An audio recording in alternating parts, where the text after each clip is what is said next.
Lights out, we're racing in Moto3 here in Sepang. Superb start from Moto3. Big wheelie off the line by Adrian Fernandez, who's under pressure already from Alonso. Tatsuki Suzuki got away well. So did Luca Lanetto, who's trying to find a way through on both Fernandez. And here comes Almanza on the 22 bike. Is he going to get it stopped? Lanetto close to the rear tyre of Alonso. Almanza, what a start, 9th to 2nd. Another rider who got wheelie off the line was Kelso. He's dropped a couple of places back. We've got yellows out in sector 1. A rider down at the back of the picture. I think that's Esteban on the second of the Aspar machines down at the back of the picture. 2 riders down. It's Esteban and Riccardo Rossi. Yeah, and both of them look like they've taken hefty old whacks. The field really do bunch up, and Constantine are up through that very tight turn 2.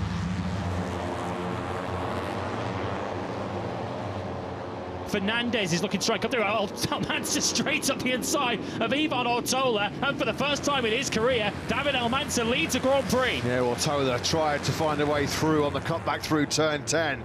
Almanza favouring a wider sweeping line. Chops across the nose of Ortola now as they go through turn 11.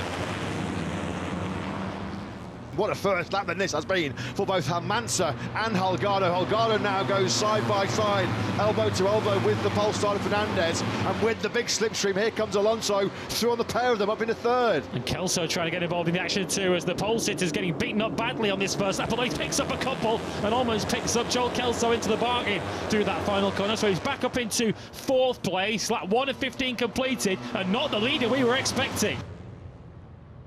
Here's Holgado once again, dive-bombing David Alonso as they go 3-4 abreast through there. Fernandez hung out to dry on the outside, and once again he's side by side with Kelso.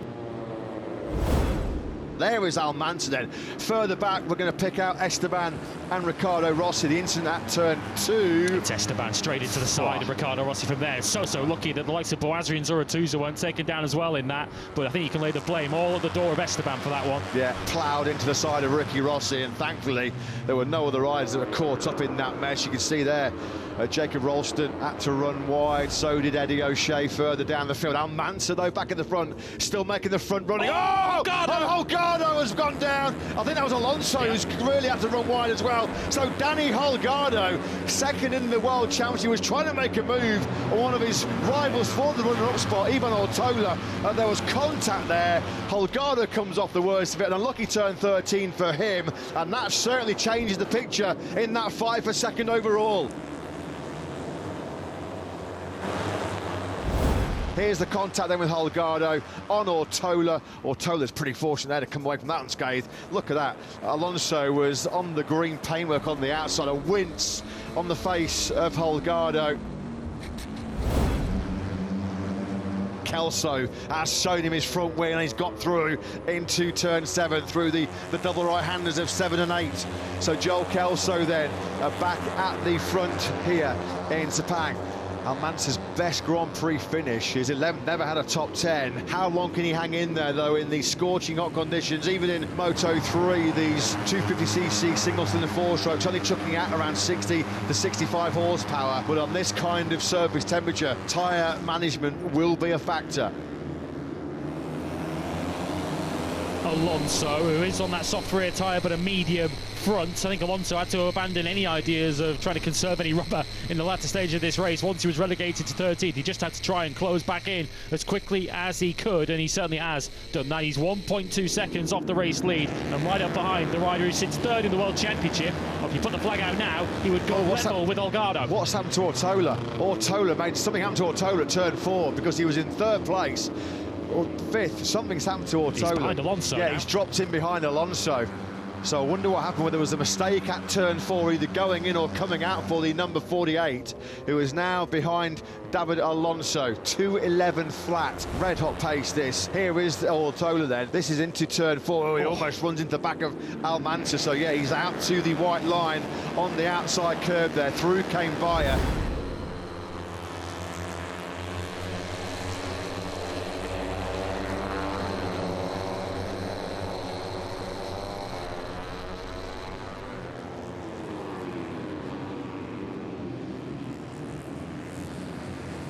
Furusato then on one of the surviving new Hondas. It is that hits the front here in Sepang.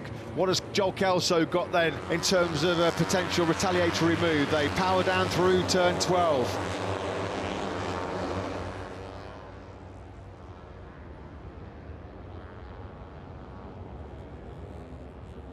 Kelso now coming back through on the home straight down towards turn 1. Doesn't even need to outbrake Furusato. He was past him long before they arrived into turn 1. Yeah, the new Honda's quick, but so is the current KTM. That was like taking candy off a baby, wasn't it, for Joel Kelso, just easing through on the inside line on Furusato. Kelso then, there is huge support from the Northern Territories and Western Australia. For many Australian fans, coming to Sepang is easier than getting down south to Phillip Island, so he's certainly got an abundance of support here. Oh, he's gone wide. Kelso has gone really, really wide. That could be a real costly error by the number 66 who drops in behind Auto. Look at that frustration then for the Bow Motorsports crew.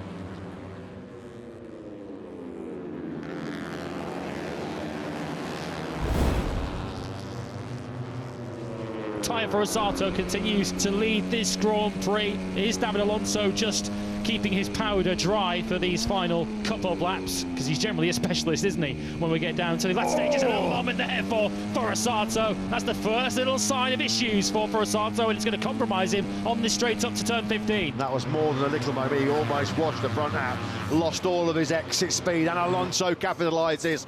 Alonso does pounce on that mistake from Furusato. Has he just over-abused? Has he cooked those Pirelli soft rear tyres now? Because that's two mistakes now. 2 errors in the space of 2 corners for Furusato. He drops in between Alonso and Ortola. 3 to go then here in Sepang. Really close. The top 7 riders covered by just 1.2 seconds. Ortola goes now on the inside of Furusato. Furusato then looks like at the moment he's just struggling to hold a line on corner entry. Has he just taken too much out of that soft front tyre? Well, we're about to find out, but he is back in P3. Well, the tyres might be starting to cry enough, but Tyre Furusato has never had enough. He's always going to try it. He's always going to push right the way to there. And this is what it looked like from Alonso's point of view. He just had to react there as the front started to tuck on his right knee. David Alonso is 1 lap and 1 corner away from doing something that has never been done in this Moto3 class, potentially a 6th win in a row. But Furusato wants his first ever Moto3 win. It looks like it's down to one of these 2. Yeah, Alonso doing Alonso things here. He is trying to stretch the pack. The only rider at the moment that's able to go with him is Furusato. Any one of 2, it looks like, in the final 2 Grand Prix of the season. Alonso over the line. Furusato has it by... Well, he's back by a 1/10.5. Last lap underway then here, 5.54 kilometres. Here comes Rueda. Rueda's had stunning late race pace. He's the fastest rider of that group, no question. A 2:12 flat from Rueda. That was, well, a 10th away from David Alonso, so he has got race-winning pace here, Rueda. Is this charge coming just too little, too late? David Alonso looking to stretch out his unbelievable all-time winning record in the lightweight world championship category to 13 wins, but he's under immense pressure here from Tyre Furusato, who you just know now is going all in for the win. A win he has never taken before. He's knocked on the door a few times. Can he finally plough his way through it? He's got to find a way through, though, on Alonso, and he is running out of time here. When will Furusato make his move? Will he dare to leave it all the way down to that final corner, turn 15? There are just 5 corners left for Furusato to make the move. Rueda's not out of this yet. Look at the 99 behind them. He is now starting to close in on this top 2 as they come through the 3rd sector and into the final sector of the race. Rueda probably ever so slightly too far back, but something could happen up ahead of him, which might open the door for him. Now then, it's all about the slipstream as Alonso and Furusato both run wide. How much time did that cost them?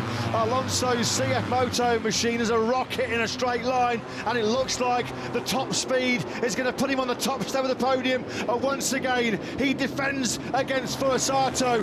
Furusato looks like he's going to have to settle for 2nd place. The drag race now to the finish line. Here comes Furusato in the slipstream, but it is win number 13 of this incredible Moto3 World Championship campaign for David Alonso. How on earth does he keep on doing it?